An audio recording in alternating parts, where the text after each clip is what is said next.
Bueno, y me doy el gusto de presentar también a otro colega, amigo, a continuación, el doctor Eduardo Pérez Palma, desde Chile, ampliando, saltando un poquito el, el Atlántico nuevamente y llegando al Pacífico. El doctor Pérez es bioingeniero y es doctor en biociencias moleculares, con un postdoctorado en genómica en la Universidad de Colonia, en Alemania. Además de esa trayectoria amplísima académica, fue investigador asociado o continúa siendo investigador asociado de la Cleveland Clinic en Ohio, en Estados Unidos, en el área de epilepsia. Actualmente es un profesor asociado de la Universidad del Desarrollo en Chile y es el director del Laboratorio de Neurogenética Clínica. Es un amplísimo estudioso sobre la genética en los trastornos en el neurodesarrollo y la epilepsia. Cualquier persona que haya visto recientemente mucha de la documentación y las nuevas teorías, inclusive, no teorías, perdón, sino inclusive plataformas para diagnóstico de SLCA y otras condiciones, también sabe que tanto Ángel como Eduardo siempre están presentes por su experiencia y su conocimiento. Entonces le damos la bienvenida a Eduardo para que nos comente precisamente sobre la utilidad de la genética en Singapur. Muchas gracias, Andrés, por la presentación. Es un placer para mí estar aquí y en esta segunda versión del Congreso en Español. Bueno, en general estos temas son complicados para todos, ¿cierto? Entonces me es mucho más cómodo hablar en español sobre estas cosas. Así que, bueno, comienzo compartiendo mi pantalla. Me imagino que ya la ven. Eh, a ver, déjame con High Controls. Ahí, ¿cierto? Ahí. Ya la vemos. Sí, te veo. Perfecto. Bueno, entonces la charla de hoy día tiene por título ciertos fundamentos de genética en desórdenes asociados a SYNGAP1 y vamos a hablar de, como dice el título, ¿cierto?, de lo fundamental. Y partiendo por lo básico, porque entendemos también que estudiar SYNGAP involucra múltiples disciplinas y entre todos tenemos que conversar y entender desde lo más básico de todo esto. Así que, bueno, los contenidos de la presentación primero son una introducción general a lo que es la genética natural y la genética patogénica que tenemos nosotros en nuestro cuerpo, que es algo súper importante de entender, porque las mutaciones genéticas, ¿cierto?, están pasando todo el tiempo. Así que, bueno, después continuamos ya específicamente con SYNGAP y desafíos actuales que consideramos que son los más relevantes, tanto para SYNGAP como para cualquier otra encefalopatía.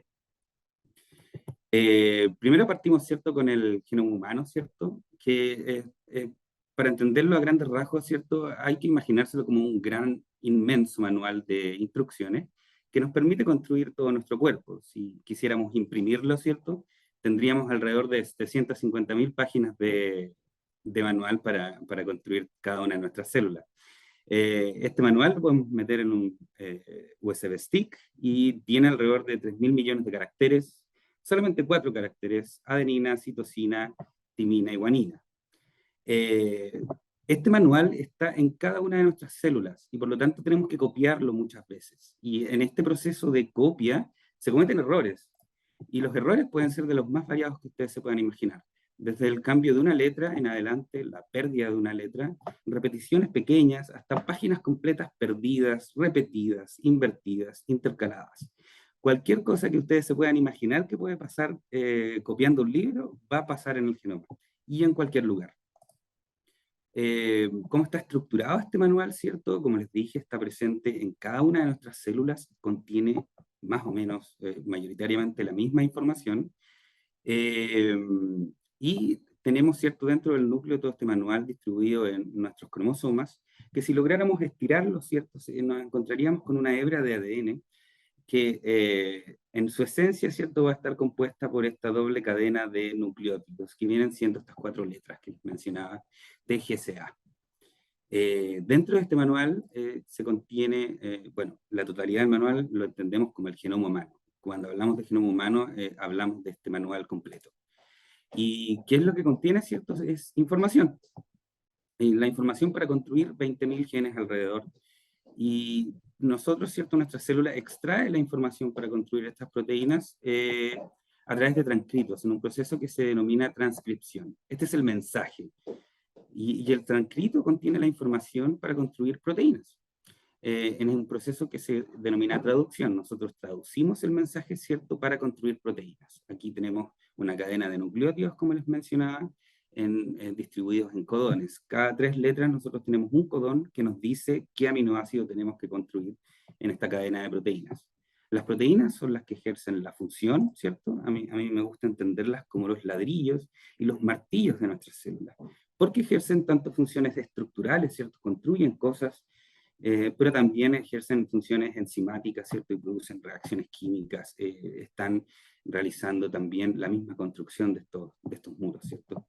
La cadena de proteínas, ¿cierto?, se plega en una forma tridimensional y nosotros podemos ver, tanto en la literatura como en cualquier imagen que encontremos de internet, cuando hablamos de una proteína, ¿cierto?, nos vamos a encontrar con la imagen de una proteína plegada.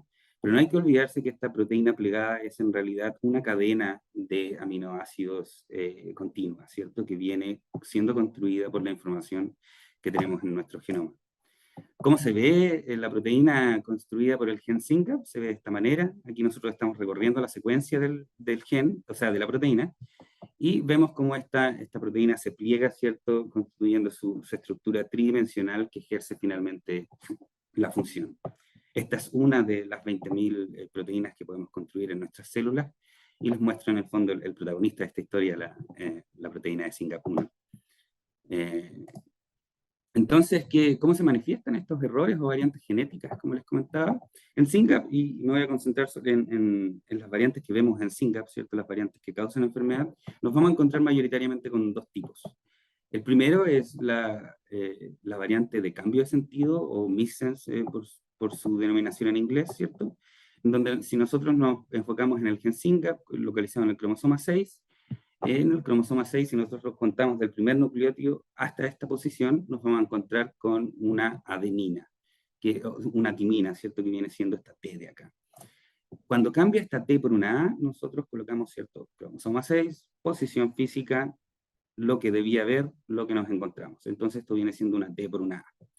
Ahora cuando nos vamos al mensaje, nos encontramos con el transcrito, y ya las cosas se van complicando un poco y nos vamos encontrando con códigos bien complicado, ¿cierto? Pero es importante entender que el transcrito, como es independiente del ADN, tiene su posición independiente también, entonces son más cortos, y esta posición corresponde a la posición hipotética, ¿cierto?, 3003. Entonces aquí en el transcrito, en la porción que codifica para la proteína, tenemos un T por una A. Y en la proteína, esto se traduce a que donde debía haber un aminoácido serina, en la posición 1001, nos vamos a encontrar con una posición treonina. Y esto es la codificación que utilizamos para denominar variantes genéticas. Ahora, si nos encontramos con una variante sin sentido o truncante, en el mismo cromosoma 6, una posición antes del ejemplo que les mencionaba, también un cambio de una T por una A. Es el mismo cambio, la misma mutación, pero solamente ubicado un aminoácido, un nucleótido antes.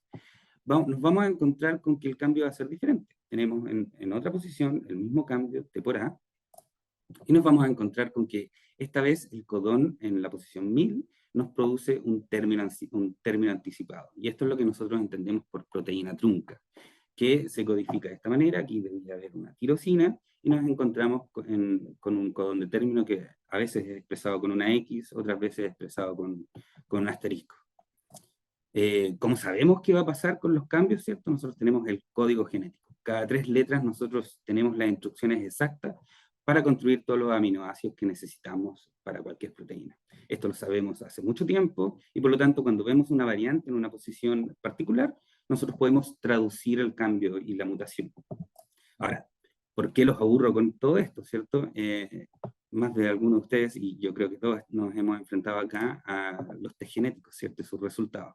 Entonces, mi motivación era explicarles un poco la codificación para entender los resultados de los test genéticos, que suelen ser fuente de bastante frustración, ¿cierto?, y nos ponen un límite a lo que podemos entender con esto. Entonces, la idea contribuir a que entendamos mejor por qué se expresan así los resultados y dónde, qué variante, qué están causando estas variantes sobre los genes.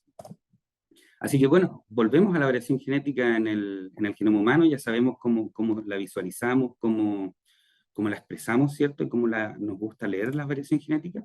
Y si comparamos una persona promedio, aparentemente sana, entre dos personas vamos a encontrar entre 4 o 5 millones de nucleótidos que están involucrados en variación genética. Esto quiere decir que hay 4 o 5 millones de letras que van a ser distintas entre tú y yo.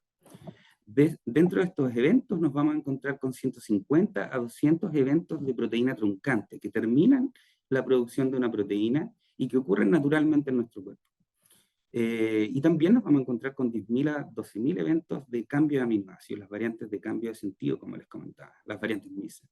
Y otra cosa muy importante es que nosotros naturalmente y de manera espontánea, en el momento casi de la concepción, ¿cierto? Nosotros vamos a generar entre 40 a 80 eventos de variantes de novo, que en promedio 1 a 2 van a codificar para genes, ¿cierto? Y lo importante de saber aquí es que no van a estar presentes en nuestros padres. ¿Por qué esto es relevante, cierto? Es porque cuando un niño o una niña desarrolla un fenotipo extremo y las variantes que encontramos en él o en ella no están presentes en los padres, es muy probable que esta sea la causa de la enfermedad. Pero así todo, un test genético siempre va a encontrar variantes, y esto es súper importante de entender, porque cuando comparamos grandes grupos de personas, encontrar cuál es la variante genética que causa la enfermedad, cuál es la variante patogénica, resulta un gran desafío. En general, y esto hablando en todo el espectro de la variación genética, nosotros nos vamos a encontrar con distintas contribuciones hacia enfermedad. Este gráfico nos ayuda bastante a entender de que hay variantes muy comunes que podemos tener tú y yo, que van a tener un pequeño efecto, van a tener un efecto de riesgo, ¿cierto? Y aquí el componente étnico va a ser bastante relevante. Nosotros, si nos comparamos con otros grupos de étnicos, ¿cierto? Nos vamos a encontrar con distintos patrones de variación genética que no necesariamente va a causar una enfermedad, pero sí va a otorgar riesgo o protección. En el otro lado, cuando nos elevamos en la penetrancia, ¿cierto? Que es la capacidad que tiene una variante genética de causar la enfermedad, nos vamos a encontrar con variantes muy raras, ¿cierto? Son muy raras porque no, como causan enfermedad, no, va a ser más difícil que se establezcan en la población general. Y aquí nos encontramos, ¿cierto?, con las variantes patogénicas, que como les comentaba, suelen ser de novo, ¿cierto? No están presentes en los padres y son generadas de manera espontánea. En epilepsia, todo el espectro de variación genética contribuye a la enfermedad, pero cuando nos enfocamos en encefalopatías epilépticas del desarrollo, como SINGAP, vamos a estar en el reino de las variantes muy raras de gran efecto, con gran penetrancia, ¿cierto? Y bueno, en el espectro total de variación genética nos vamos a encontrar con un sinnúmero de variantes. No es la idea marearnos con esta diapositiva, pero sí darles a entender de que hay muchísimos tipos que se pueden clasificar de acuerdo a su frecuencia, ¿cierto? Como les comentaba, variantes comunes, variantes raras o variantes singleton que han sido observadas una sola vez. Su distribución dentro de nuestras células, si es somática, está presente en un grupo de células solamente, pero si es germinal, está presente en todo nuestro cuerpo. Las variantes germinales las podemos detectar a través de la sangre, a pesar de que estén causando enfermedad en cerebro. Las variantes somáticas solamente las vamos a poder encontrar en los tejidos donde se encuentran. De acuerdo a la herencia, ya les contaba, ¿cierto? Hay variantes de novo, pero también heredadas. Tenemos tamaños y distintos tipos, tenemos variantes de una letra, ¿cierto?, que cambia, tenemos inserciones, deleciones, repeticiones, variantes estructurales, ¿cierto?, que son capaces de copiar múltiples veces un gen o eliminarlo por completo de nuestro cuerpo. El efecto codificante, a esto nos referimos al efecto dentro de la proteína, los cambios missense, PTB, como les comentaba, pero también tenemos otros que también suelen influir en enfermedad. Siempre enfocándose en las variantes de missense o PTBs, que son las más comunes que nos vamos a encontrar, así que en general la presentación va a estar enfocada en eso.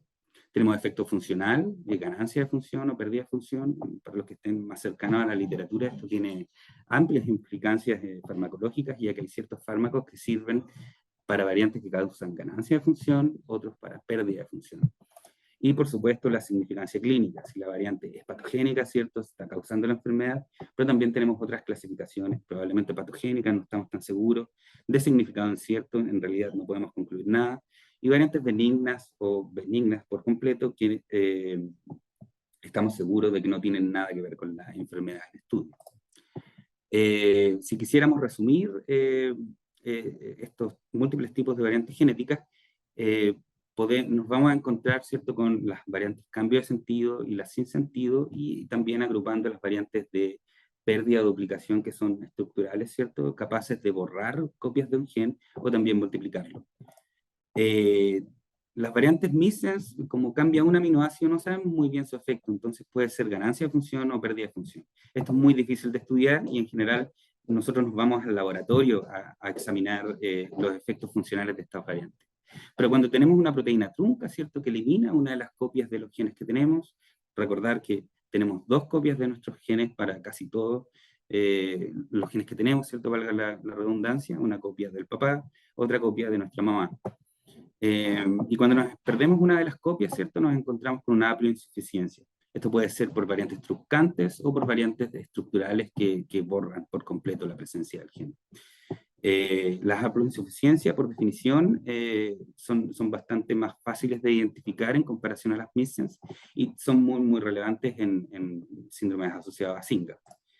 Así que con esto nos vamos de lleno a qué entendemos, ¿cierto?, en genética en desórdenes asociados a SYNGAP. Y lo primero, bueno, es volverles a presentar la proteína.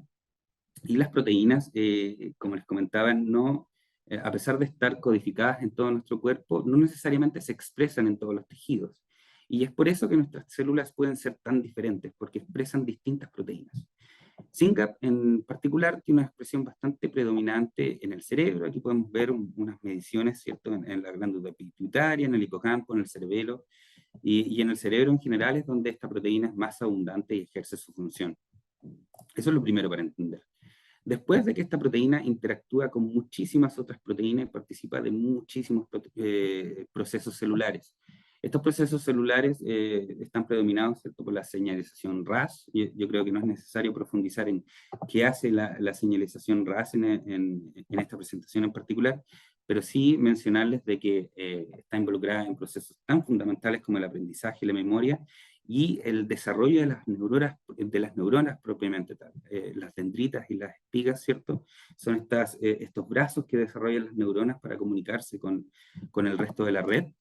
Y cuando SYNGAP no está, estas espigas que posee la neurona, estos brazos, ¿cierto?, se ven ampliamente afectados, y si uno pudiera mirarlos al microscopio, ¿cierto?, nos vamos a encontrar con patrones distintos, con espinas alteradas que desencadenan un desequilibrio excitatorio, inhibitorio de las redes neuronales, que sobre todo en el desarrollo del individuo alteran la distribución y la estructura de las neuronas, desarrollando, ¿cierto?, las manifestaciones clínicas que nos comentaba tanto Andrés como Ángel, predominadas, ¿cierto?, por un déficit en el aprendizaje y la memoria, y también la epilepsia, ¿cierto? Los desórdenes asociados a SYNGAP1 pertenecen a un amplio grupo de encefalopatías epilépticas del desarrollo, que en su conjunto todas son ampliamente severas y complejas.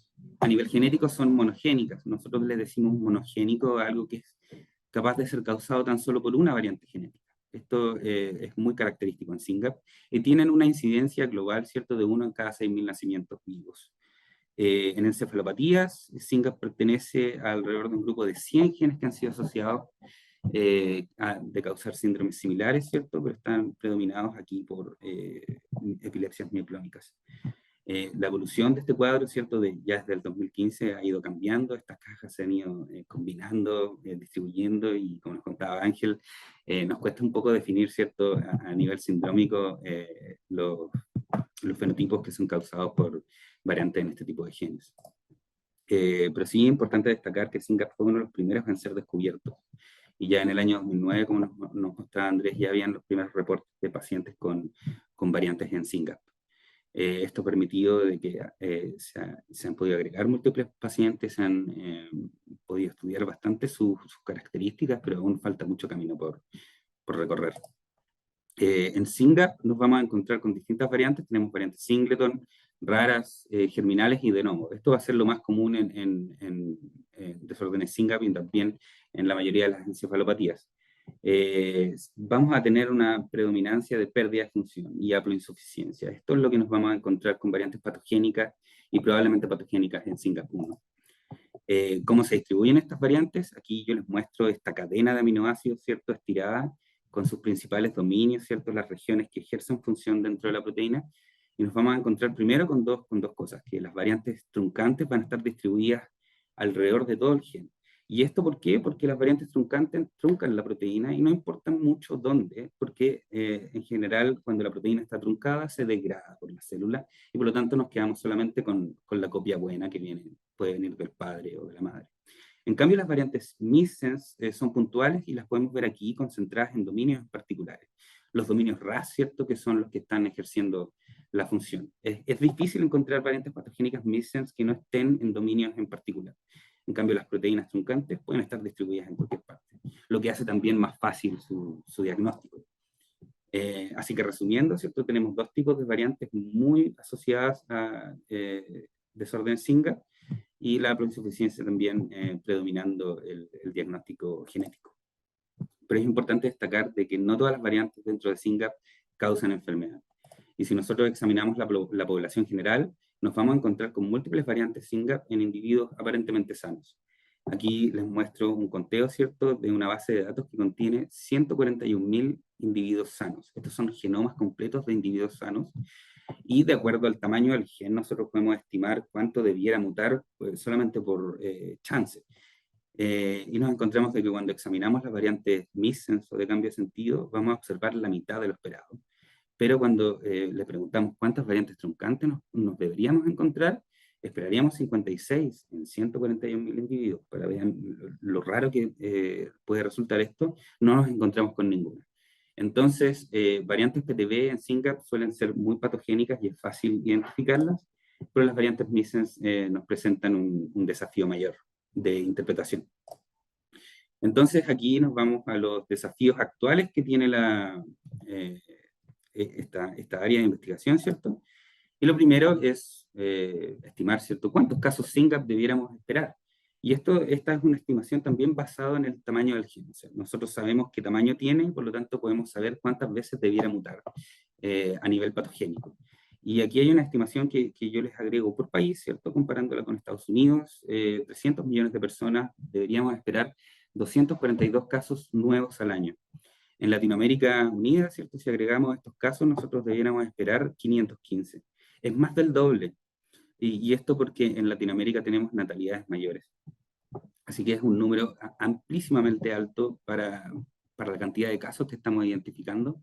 Así que el desafío diagnóstico es enorme. Está muy, muy subdiagnosticado. Y bueno, la idea es buscar entre todos, ¿cierto?, dónde están estos pacientes. Así que hacen falta más pruebas genéticas. ¿Cuáles son las pruebas genéticas más comunes? Tenemos los paneles, ¿cierto? Genes que sabemos que están asociados a enfermedad. Son alrededor de 400, 300 genes que nosotros podemos testear directamente y nos vamos a encontrar con un 10 al 15% de eficiencia. Después viene la secuenciación de exoma, que a esto le denominamos la secuenciación de todos los genes. En paneles tenemos 300 a 400 genes. En el exoma vamos a estar testeando 18.000, 20.000 genes. Entonces aquí naturalmente la eficiencia aumenta y tenemos del 25 al 30% de éxito en las pruebas genéticas asociadas a exoma. Ahora luego cuando nos movemos al genoma completo, esto quiere decir secuenciar absolutamente todo el ADN que tenemos en nuestras células, la eficiencia no sube tanto. Entonces, si me preguntan mi opinión, ¿cierto? En términos costo efectivos, el exoma es mucho más caro que el panel, y el genoma también más caro que el exoma, pero la eficiencia, ¿cierto?, no aumenta tanto de un paso a otro. Así que la secuenciación de exoma para efectos prácticos hoy en día es la que resulta más exitosa. Y cuando hablamos de éxito, hablamos de diagnóstico genético. Esto quiere decir la identificación de la variante patogénica. ¿Y cómo se identifica la variante patogénica? La verdad es que nos gusta mucho compararlo con que se parece a un juicio. Y aquí les muestro el caso de la señorita variante versus la señorita paciente. Tenemos una variante, ¿cierto?, que ha sido acusada de causar la enfermedad en la paciente. Y nosotros como científicos, ¿cierto?, y como jueces, médicos tratantes, ¿cierto?, podemos ser los intérpretes y comparar la evidencia patogénica que tenemos para esta variante con la evidencia benigna. Este proceso se realiza para cada variante y nosotros así podemos identificar a la variante patogénica. Tenemos reglas, ¿cierto? Tenemos un código penal elaborado por todos los individuos que participan de este proceso, médicos, científicos, genetistas, y los mismos laboratorios que nos proveen de estos exámenes genéticos. Son 31 criterios para la interpretación de variantes. Aquí se los muestro solamente. Más importante que ir en detalle de cada uno de estos criterios es entender de que hay criterios muy fuertes, hay otros fuertes, moderados, de apoyo, y otros fuertes o benignos que vienen siendo ya más coartadas, ¿cierto? En comparación a los criterios patogénicos que son evidencias dentro de este juicio. Entonces, ¿cuál es el veredicto, ¿cierto? Para cada variante tenemos un estado benigno, inocente, y un estado patogénico, culpable. Pero también tenemos estados intermedios en donde no estamos tan seguros de si causan o no la enfermedad. Tenemos probablemente benigno, probablemente patogénico, y habrán escuchado ustedes más de alguna vez las variantes de significado incierto. Entonces, ¿cómo llegamos a las variantes de significado incierto? Tenemos distintas combinaciones. Los criterios fuertes de patogenicidad nos permiten concluir que es patogénico, y de acuerdo a toda esta distribución nosotros vamos a llegar a distintos estados de significancia clínica. Cualquier otra combinación distinta a esta tabla nos va a obligar a concluir de que la variante es de significado incierto. Por lo que se podrán imaginar ustedes de que la mayoría de los casos son variantes de significado incierto. Pero es muy importante destacar de que el diagnóstico pone fin a la odisea diagnóstica, ayuda a la orientación, intervención y tratamiento, permite acceso a redes de apoyo. El mejor ejemplo es de que estamos todos reunidos aquí hoy en torno a SYNGAP, porque sabemos que SYNGAP es donde está nuestra mutación, y también saber nos permite agregar estudios de datos clínicos y genéticos. Eso tiene un efecto sinérgico, mayor acceso a redes de apoyo nos permite agregar más datos y entender mejor la enfermedad para proveer mayor orientación y intervención.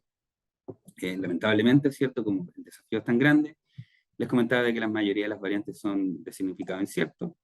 Si contáramos todos los reportes de pacientes que existen hoy en día en bases de datos, nos vamos a encontrar con que cercano a la mitad de los reportes de SYNGAP, que son 1027 al día de hoy, en repositorios públicos. Ya sé que la Fundación tiene acceso a más datos, hay más pacientes identificados, pero en la mayoría, ¿cierto? Tenemos de significado incierto. Las pruebas genéticas y sus resultados nos dan este patrón. ¿Cómo se ve, cierto? Ya les mostraba un test anteriormente, y esta es la interpretación clínica que nos entrega el examen. En SYNGAP 1, una variante heterocigota, ¿cierto? Está presente en uno de las copias que cargamos con el gen. Ya entendemos, ¿cierto? Esta codificación. Esperemos, ¿cierto? Y la significancia clínica que nos entrega la empresa, ¿cierto? En este caso no nos permite diagnóstico. La invitación es a que se puede hacer mucho a partir de estos test genéticos. Los podemos evaluar, podemos reexaminar. La ciencia avanza mucho, entonces lo que es de significado incierto hoy día, en 3 años más, puede que no lo sea, puede que sepamos que es benigno o que no es benigno. Hay muchas variantes siendo testeadas en este momento en el laboratorio, por lo tanto es súper bueno volver a examinar estos resultados. ¿Cómo lo examinamos? ¿Cierto? Es un proceso interdisciplinario y dinámico. Con el tiempo y nuevas herramientas, la reinterpretación puede resolver casos FUS, tanto para un lado o para otro. Puede ser patogénico, puede ser benigno, pero ustedes saben mejor que yo que es mucho mejor saber qué ocurre. Así que, bueno, con esto nos encantaría decir caso cerrado, ¿cierto? Para todas las variantes, pero me gustaría moverme un poquito más a desafíos actuales que tenemos en el área. El primero es más allá de lo patogénico. Saber que es benigno patogénico no nos dice mucho cómo va a evolucionar el paciente. Y de nuevo, en la comunidad que nos escucha hoy, ¿cierto? Sabemos que SYNGAP es una heterogeneidad de manifestaciones, ¿cierto? Desde ataxia a la encefalopatía propiamente tal. Hay problemas motores de comportamiento, epilepsia, como nos comentaba Ángel, que no siempre se manifiestan con la misma intensidad o en los distintos tiempos. Entonces, a nosotros nos encantaría entender cómo esto se mueve, cómo evoluciona, ¿cierto? A partir de la genética que manifiesta el paciente. Aquí les muestro un ejemplo, ¿cierto? Nosotros en otras encefalopatías asociadas a SC1A hemos agregado datos, y este es el mensaje: agregando datos genéticos y clínicos, nosotros podemos generar cohortes para modelar la enfermedad, ¿cierto? Con procesos de inteligencia artificial supervisados que nos permiten crear algoritmos de predicción para, en este caso, predecir si es una manifestación severa como Dravet en este gen o una manifestación leve como en epilepsias febriles. Generamos este modelo, ¿cierto? Agregando data de pacientes y la verdad es que prediciendo sobre el 50%, nosotros identificamos pacientes Dravet que vienen siendo las barritas moradas aquí y vemos que bajo el 50% nosotros somos capaces de identificar epilepsias leves. En este caso fallamos solamente una vez, pero son herramientas cuyos métodos están disponibles y pueden ser reutilizadas en otros síndromes. Entonces, a nosotros nos encantaría hacer esto con SYNGAP y otros genes para entender un poco la evolución de los pacientes a partir del test genético. También creamos herramientas de uso libre, ¿cierto?, que nos permiten examinar cualquier variante que ustedes encuentren de acuerdo a nuestros modelos, con la idea de acercar estos resultados a la comunidad. Y las herramientas se ven aquí bastante simples. Nosotros podemos ingresar la mutación, la edad de inicio de crisis, calculamos la probabilidad de generar uno u otro síndrome y nosotros nos vamos a encontrar con el resultado, en este caso un 94% de que el paciente sea grave. Así que la agregación de datos es fundamental. Y bueno, factores modificadores. Esto es algo que me es importante mencionar, ¿cierto? Tenemos SYNGAP, mutaciones en SYNGAP que causan la enfermedad, pero también hay otros factores genéticos. Ya les mencioné que tenemos más de 3 millones de factores genéticos en nuestro cuerpo que pudieran estar ejerciendo un efecto. Y aquí les muestro un ejemplo de una familia, ¿cierto?, que desarrolla epilepsias a veces no, y descubrieron de que en conversación con otras variantes, la variante S en este caso, la epilepsia no se manifiesta, pero cuando se manifiesta la variante E sola, es capaz de causar Dravet y epilepsias febriles. Entonces, la siguiente pregunta, ¿cierto? Tenemos otros factores que conversan con la variante patogénica, pero también en este caso, cuando la variante está aparentemente sola, ¿por qué Dravet en un caso y epilepsia febril en otro? Esas son preguntas que tenemos abiertas. También hay múltiples estudios que nos hablan de factores genéticos adicionales, poligénicos, o el background genético que lo entendemos hoy, que también pudiera estar ejerciendo un efecto. Y con esto termino, que es la diversidad en desórdenes genéticos, que tiene mucho que ver con estos factores poligénicos que hemos estado estudiando, y que es que el desarrollo de estas tecnologías puede exacerbar las diferencias en acceso a salud. Aquí les muestro un gráfico, ¿cierto? La mayoría de los estudios genéticos están realizados en individuos con ascendencia europea. Aquí vemos la proporción de la población mundial versus los estudios que hay. Vemos que está ampliamente desproporcionado. Nosotros los latinos somos la barra naranja. Y vemos que cuando desarrollamos estas tecnologías de background genético, cuando se aplican a individuos europeos, ejercen su máxima eficiencia, y si nos movemos a otras etnicidades va bajando dramáticamente. Por lo tanto, la invitación, ¿cierto?, es que somos todos parte de este rompecabezas, y si hemos de beneficiarnos de las nuevas tecnologías, tenemos que estudiarnos a nosotros mismos. Y con esto también quiero incluir a ustedes, las familias y las fundaciones, porque en general ustedes nos dan el sentido de urgencia a lo que estamos estudiando, y también suelen hacernos las preguntas más desafiantes y urgentes. Así que, por favor, no duden en contactarnos. Aquí agradezco a todas las personas que trabajan conmigo, les dejo mi contacto, y agradecimientos especiales a Victoria por darme la oportunidad de conversar con ustedes hoy. Así que muchas gracias. Eduardo, a ti muchas gracias. Qué interesante presentación y un poquito injusto contigo, un tema tan amplio y pues además tan, digamos, con tanto detalle que cada día crece más, tener que condensarlo en tan poquito tiempo, pero sobre todo fascinante entender sobre la interpretación de esas variantes inciertas. Te voy a hacer solo una pregunta porque no tenemos mucho tiempo, pero hay una pregunta que pienso que va para responderle sobre todo a los padres que puedan estar presentes o familiares de niños y niñas con SYNGAP. Y es una pregunta muy puntual de si tienen un niño afectado con una variante patogénica confirmada, ¿qué posibilidad hay de que un padre o una madre hayan podido ser quienes le pasan eso? Es decir, que sea hereditario en una variante de novo y, digamos, en qué ¿tú sugieres que se debiera hacer pruebas en los padres siempre que hay una variante o damos por entendido que si es afectado con padres no afectados es de no? Bueno, en estos temas, ¿cierto?, siempre hay excepciones. Yo les comentaba, ¿cierto?, que la mayoría de las variantes patogénicas en SYNGAP tienen carácter de novo, no están presentes en los padres, pero sí hay casos que ha pasado, por ejemplo, de que nace un hijo con SYNGAP, ¿cierto? Y después nace un hermano con SYNGAP. Las probabilidades de eso, yo creo que de que sea por chance, son más que varias poblaciones de la Tierra juntas.